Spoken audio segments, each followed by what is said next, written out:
Hello students, welcome to economic classes. ये video measurement of national income playlist का part 5 है।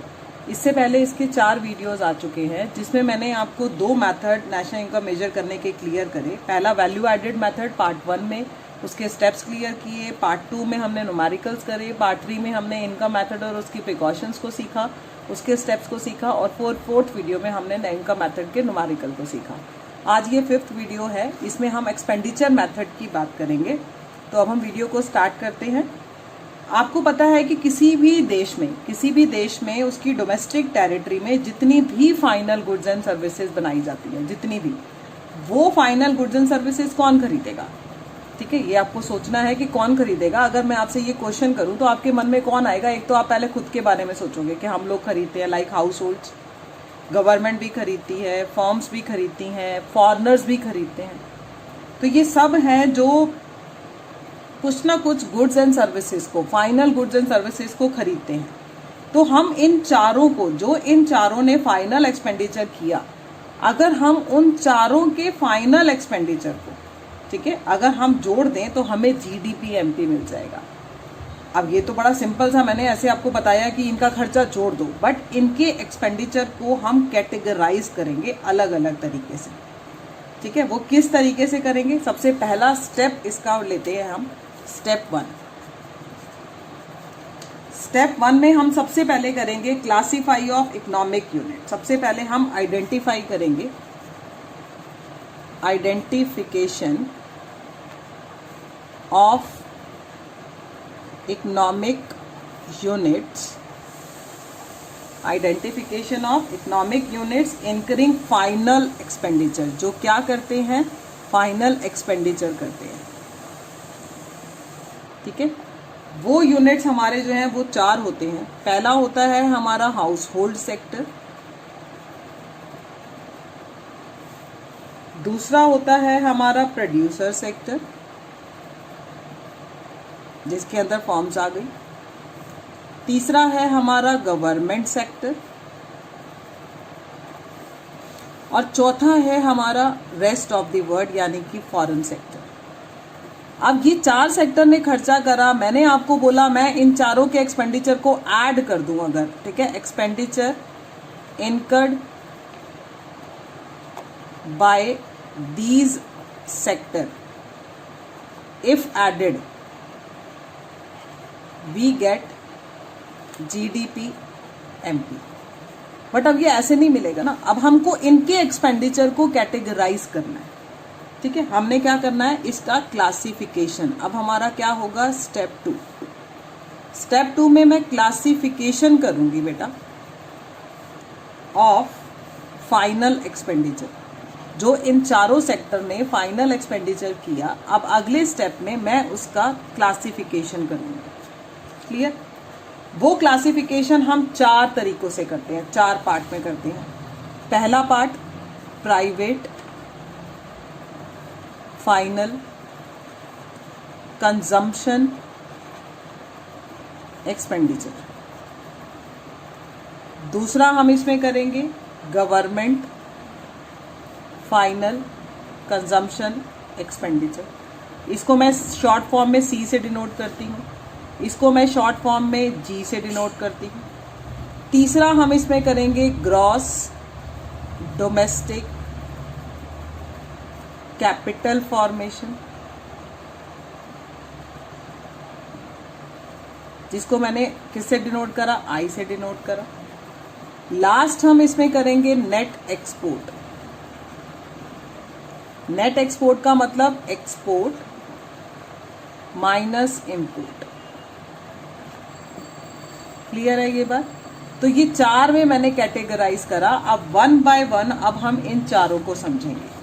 सबसे पहला हम करते हैं इसके अंदर, अभी मैं स्टेप 2 को ही आपको डिटेल में एक्सप्लेन कर रही हूँ, प्राइवेट फाइनल कंजम्पशन एक्सपेंडिचर। मैं पहला इसकी बात करती हूँ।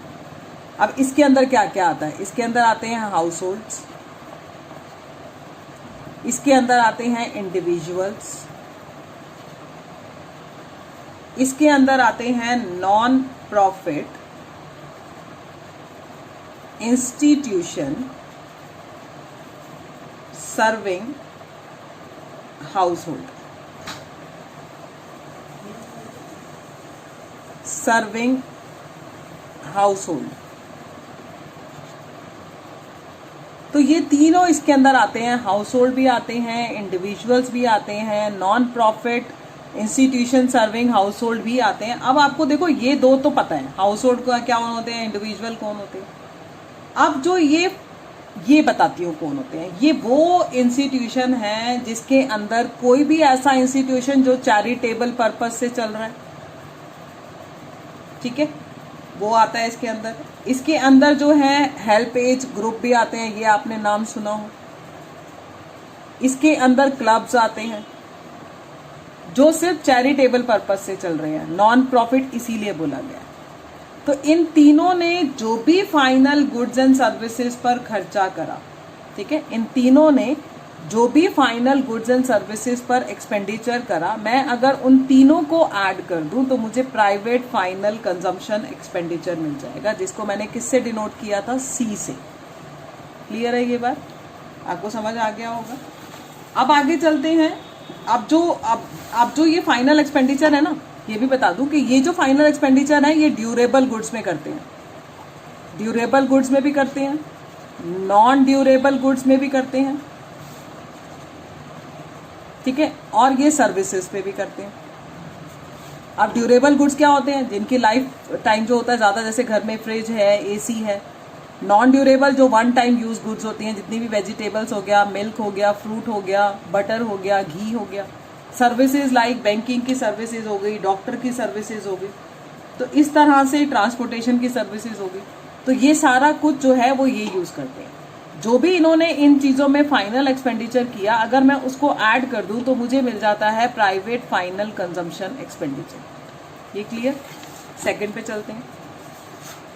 सेकंड में आता है गवर्नमेंट फाइनल कंजम्पशन एक्सपेंडिचर। मैं सिर्फ कंजम्पशन की बात कर रही हूँ सबके की, हालांकि सारे, चाहे हाउस होल्ड हो, चाहे गवर्नमेंट हो, चाहे प्रोड्यूसर हो, सब दोनों टाइप के खर्चे करते हैं, कंजम्पशन भी करते हैं, इन्वेस्टमेंट भी करते हैं। तो मैंने फिलहाल सबका कंजम्पशन लिया, इन्वेस्टमेंट को मैं एक ही जगह डालूंगी। तो ये हो गया हमारा जी। अब इसमें क्या आता है कि गवर्नमेंट जो फाइनल गुड्स एंड सर्विसेज पर एक्सपेंडिचर करेगी, expenditure incurred by government on final goods, जो भी फाइनल गुड्स पर खर्चा करती है, फाइनल गुड्स एंड सर्विसेज, वो हमारा गवर्नमेंट एक्सपेंडिचर होता है। लाइक एग्जाम्पल, डिफेंस पे कर रही है, लॉ एंड ऑर्डर को मेंटेन करने के लिए कर रही है गवर्नमेंट। तो ये जितने भी गवर्नमेंट के एक्सपेंडिचर हैं, चाहे गवर्नमेंट ने लॉ एंड ऑर्डर को मेंटेन करने पे किया या डिफेंस पर किया, तो वो इसके अंदर आता है। जब मैं गवर्नमेंट के इस एक्सपेंडिचर को जोड़ूंगी तो ये मेरा क्या निकल आएगा, गवर्नमेंट फाइनल कंजम्पशन एक्सपेंडिचर, जिसको मैंने जी से डिनोट किया। ये बात क्लियर। अब हम आते हैं तीसरा, वेरी इंपॉर्टेंट, थोड़ा सा इसको बहुत ध्यान से सुनेंगे। मैंने अभी आपसे इंडिविजुअल, हाउस होल्ड और गवर्नमेंट में जो मैंने बात करी वो मैंने कंजम्पशन एक्सपेंडिचर की करी। एक हमारा होता है gross domestic capital formation. Capital formation वाली बात आपने बहुत अच्छे से ग्रॉस इन्वेस्टमेंट, नेट इन्वेस्टमेंट में करी है। ये हमारी इन्वेस्टमेंट होती है, जो इन्वेस्टमेंट हम दो टाइप से करते हैं। एक करते हैं हम फिक्स एसेट्स पर, एक हम करते हैं इन्वेंट्री इन्वेस्टमेंट, ठीक है। सबसे पहले मैं जो हम फिक्स एसेट पे करते हैं उसको हम कहते हैं gross domestic fixed capital formation.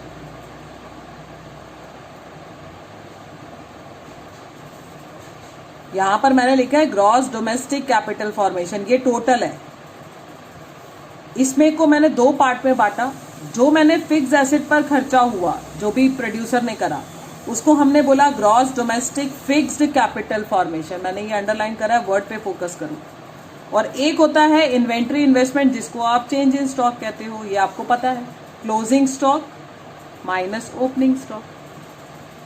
अब हम इसको डिटेल में करते हैं। जो ये फिक्स्ड इन्वेस्टमेंट होता है बच्चों, ये खाली क्या प्रोड्यूसर करता है? नहीं, इसको बिजनेस भी करती है, गवर्नमेंट भी करती है और हाउस होल्ड भी करती है।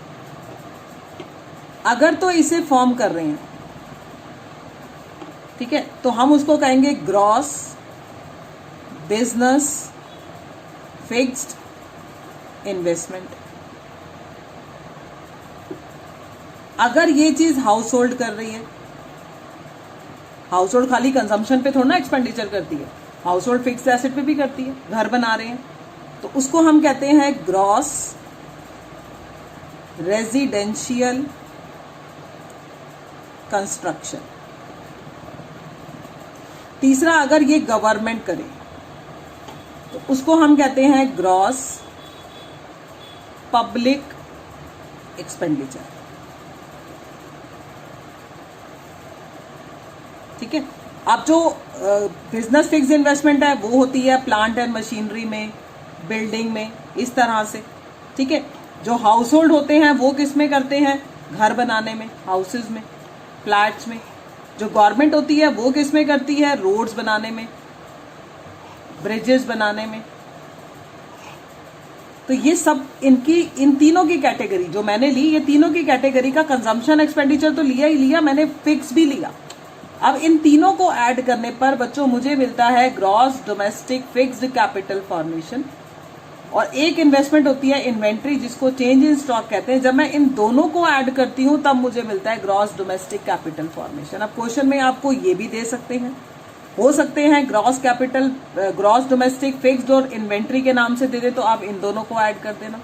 हो सकता है आपको इसकी भी एक्सपेंडेड फॉर्म दे दे, तो पहले आप ये तीनों सेक्टर की इन्वेस्टमेंट को जोड़ना, तो आपको फिक्स्ड इन्वेस्टमेंट मिलेगी, उसमें इन्वेंट्री जोड़ोगे तो ये मिलेगा।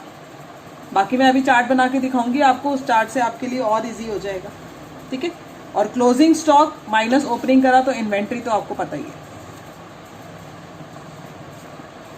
ठीक है, अब क्या होता है कि एक फर्म ने जितना भी, जैसे मैंने अभी ये बताया ना, एक फर्म जब कोई भी स्टॉक मेंटेन करती है तो वो 3 फॉर्म में मेंटेन होता है उनके पास।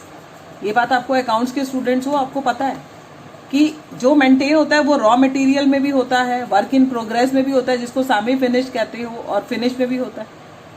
तीनों फॉर्म में भी आपको क्वेश्चन में मिल सकता है। डायरेक्ट आपको ओपनिंग क्लोजिंग इकट्ठा भी मिल सकता है, हो सकता है तीनों फॉर्म में भी मिल जाए। तो ये हमारा चेंज इन इन्वेंट्री इन्वेस्टमेंट जो है, ये चेंज इन स्टॉक जो है, ये हमारा इन्वेंट्री इन्वेस्टमेंट होता है। ये पार्ट क्लियर। अब आते हैं इसके लास्ट स्टेप, चौथे पार्ट पर। चौथा पार्ट मैंने आपको क्या बताया था, नेट एक्सपोर्ट। नेट एक्सपोर्ट का मतलब क्या है? नेट एक्सपोर्ट का मतलब हो गया एक्सपोर्ट माइनस इम्पोर्ट। एक्सपोर्ट को भी हम अपनी सेल का पार्ट मानते हैं। क्यों मानते हैं हम इसको अपनी सेल का पार्ट? बनी तो ये डोमेस्टिक टेरिटरी में है। मैंने बोला ना, वो सारे खर्चे जो हमारी डोमेस्टिक टेरिटरी में गुड्स एंड सर्विसेज पर करे गए, वो अलग बात है कि ये बाहर जाके बिके। ऐसे ही कुछ खर्चा हम मंगवाने पे भी करते हैं और वो हमारी डोमेस्टिक टेरिटरी में नहीं बनी होती हैं, बिकॉज वो इंपोर्ट का पार्ट होती है, इसलिए हम उसको माइनस कर देते हैं और नेट एक्सपोर्ट को लेते हैं। तो ये मैंने आपको सेकेंड स्टेप बताया। ये सेकेंड स्टेप को मैं एक चार्ट की फॉर्म में करती हूँ, आप उसको ध्यान से देखना। यहां पर मैं लिख रही हूं एक्सपेंडिचर मेथड। एक्सपेंडिचर मेथड को मैंने कैटेगराइज करा, पहला प्राइवेट फाइनल कंजम्पशन एक्सपेंडिचर। तो प्राइवेट फाइनल कंजम्पशन एक्सपेंडिचर के नाम से भी मिल सकता है, हो सकता है आपको दे दें कि consumption expenditure of house hold, consumption expenditure of government, ठीक है, सॉरी इंडिविजुअल्स, और आपको दिया हो सकता है consumption expenditure of non profit institution serving house hold. पहला स्टेप क्लियर। दूसरे पे आते हैं। दूसरे में आता है गवर्नमेंट फाइनल कंजम्पशन एक्सपेंडिचर। जो एक्सपेंडिचर गवर्नमेंट कर रही है फाइनल गुड्स एंड सर्विसेज पर, ये आपको मोस्ट ऑफ द टाइम इसी नाम से ही मिलता है, जिसके अंदर गवर्नमेंट का डिफेंस पर करा गया खर्चा, लॉ एंड ऑर्डर पर करा गया खर्चा आता है। ठीक है, जिसको मैंने जी से डिनोट करा, इसको मैंने सी से डिनोट करा। अब हम आते हैं ग्रॉस डोमेस्टिक कैपिटल फॉर्मेशन पर। ग्रॉस डोमेस्टिक कैपिटल फॉर्मेशन को मैंने आई बोला। इसके अंदर 2 तरीके की इन्वेस्टमेंट आती है। एक आती है फिक्स्ड इन्वेस्टमेंट एक आती है इन्वेंट्री इन्वेस्टमेंट।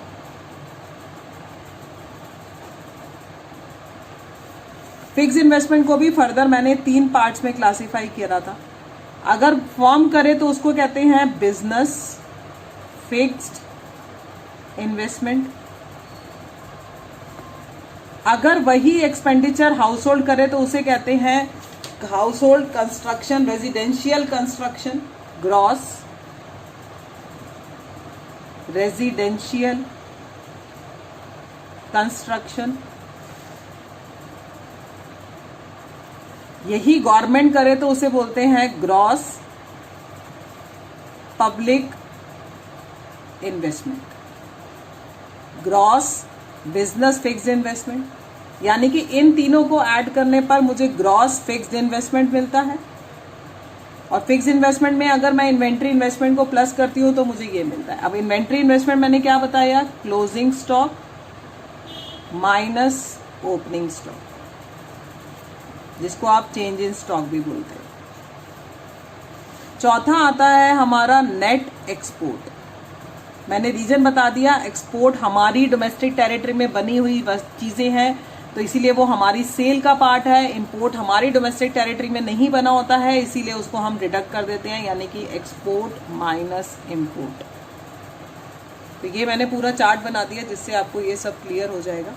तो यानी कि क्वेश्चन के अंदर अब मेरा फार्मूला क्या बना, मैंने इसको बोला सी, इसको बोला जी, इसको बोला आई, इसको बोला मैंने एक्स माइनस एम।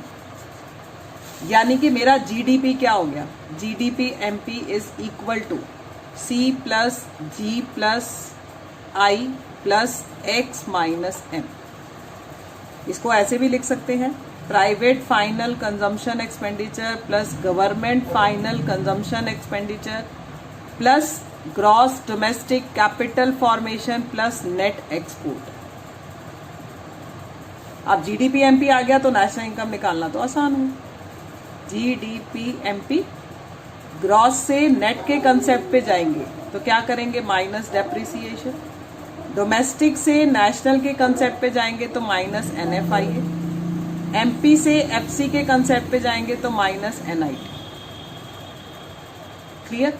तो ये मैंने आपको सारा थ्योरी बताई, स्टेप वाइज बताई, जिसको आपने बहुत अच्छे से अपनी बुक से भी रिवाइज करना है, बाकी वीडियो को भी पहले सुनना है ताकि आपको सारी थ्योरी पढ़ने में समझ आए।